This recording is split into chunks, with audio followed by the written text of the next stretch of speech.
He further observed that when a paddle wheel was placed in the path of these cathode rays, then the paddle wheel could be rotated by the moving cathode rays, which proved conclusively that the cathode rays were made up of particles. Now, from these experiments, Thomson found out that the rays are made up of particles with the same E upon m ratio, where E is equal to charge in coulombs, m is equal to the mass of the particle.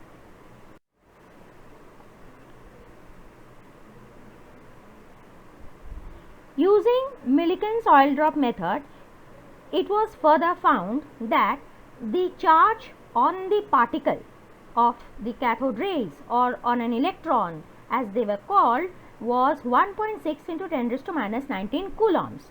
What was Millikan's oil drop experiment? There was a container, as you can see here, which had two electrodes of brass fitted into it. One was a positively charged, one was a negatively charged electrode, and on the positively charged electrode there was a small hole, a pinhole. Why? To allow the oil droplets to fall in regular stream towards the negatively charged electrode. The oil droplets were allowed from inside, and the X-rays were allowed to charge these oil droplets.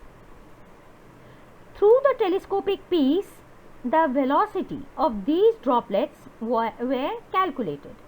Now, how? That is, the time required for the droplets to move from the positive to the negative electrode was observed.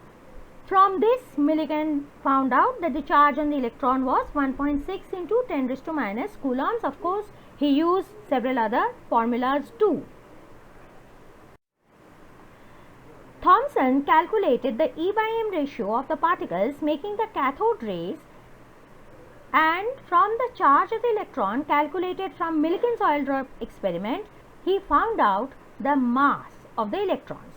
From the cathode ray experiment, E by m ratio was found to be 1.758820 into 10 raised to 11 coulombs per kilogram. The value in coulombs for the charge of the electron by Millikan's experiment was 1.6021766634 into 10 raised to minus 19 coulombs. Therefore, the mass of electron is now 9.1093837015 into 10 raised to minus 31 kilogram.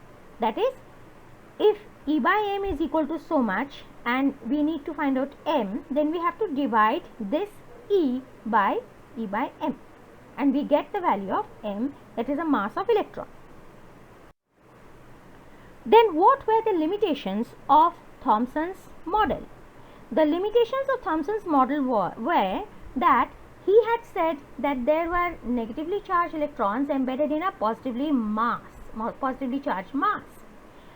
This observation was true as far as electrical neutrality was concerned, but it could not explain, that is, Thomson's model could not explain the electrical neutrality based on Rutherford's gold foil experiment.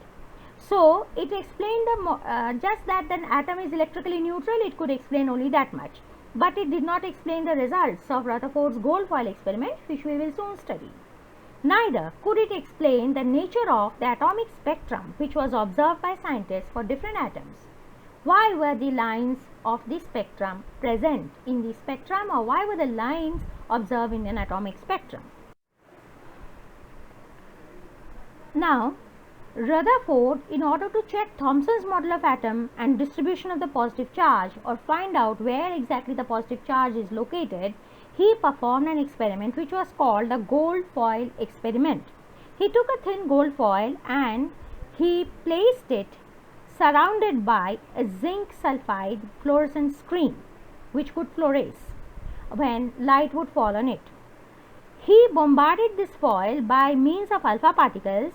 The alpha particles were kept in this box. As you can see, it's a lead box with a very small slit, and they were further guided onto falling onto the gold foil by this narrow slit over here by the zinc sulfide screen.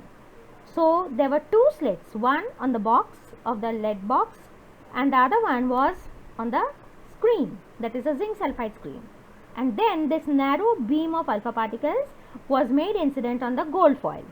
When it fell on the gold foil, then it caused to get scattered. That means it got scattered. How it got scattered? Some alpha particles got scattered in directions which were less than 90. Some scattered in directions which were more than 90. Some went straight undeflected and some came back straight behind through 180 degree. Some got here, you see this is less than 90 degree, deflected through less than 90 degree. What was the reason for this sort of scattering of alpha particles? Rutherford concluded that this deviation of the alpha particles after striking the gold foil was due to the repulsions of the positive charge present in the atom.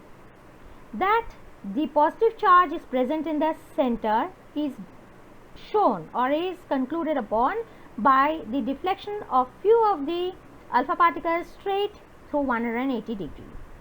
The exact location of the positive charge in the atom could then be understood because you can see here all the particles are not getting deflected. That means there are empty spaces in the atom.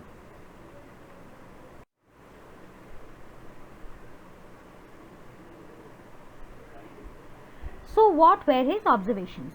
His observations were that when there was the alpha particles getting deflected in different directions, he found out that most of the atom was having empty space.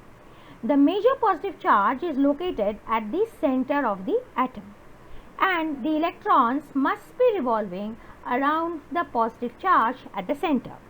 From these conclusions, he said that the atom with its electrons and the positive charge can be compared to the solar system with the nucleus at the center like the sun and the electrons revolving around the nucleus like the planets around the sun.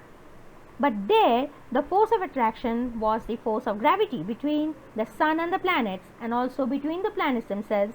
Here it is the force, that is the electrostatic force of attraction between the nucleus and the electrons.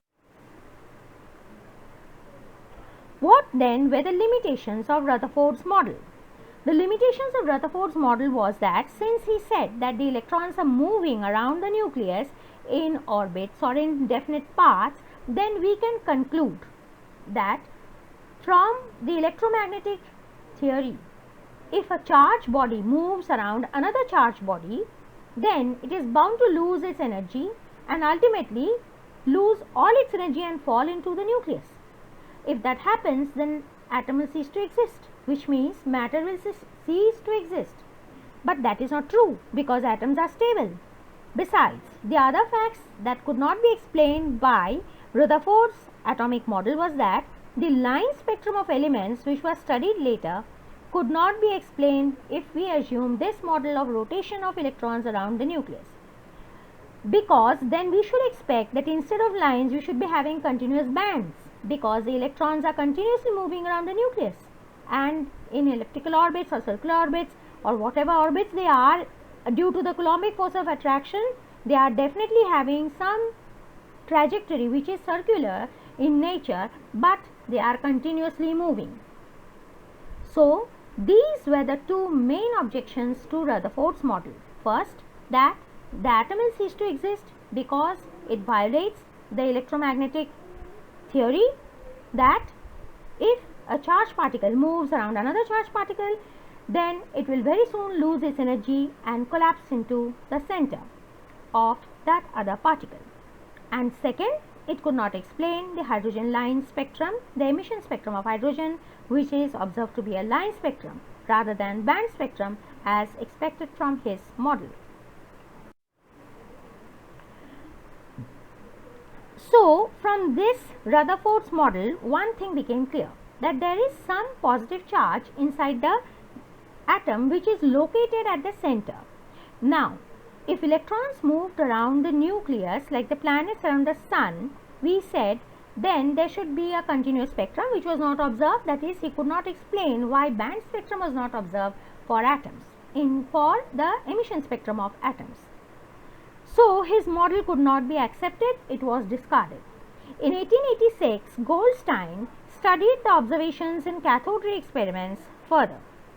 He used a perforated cathode instead of a plate cathode.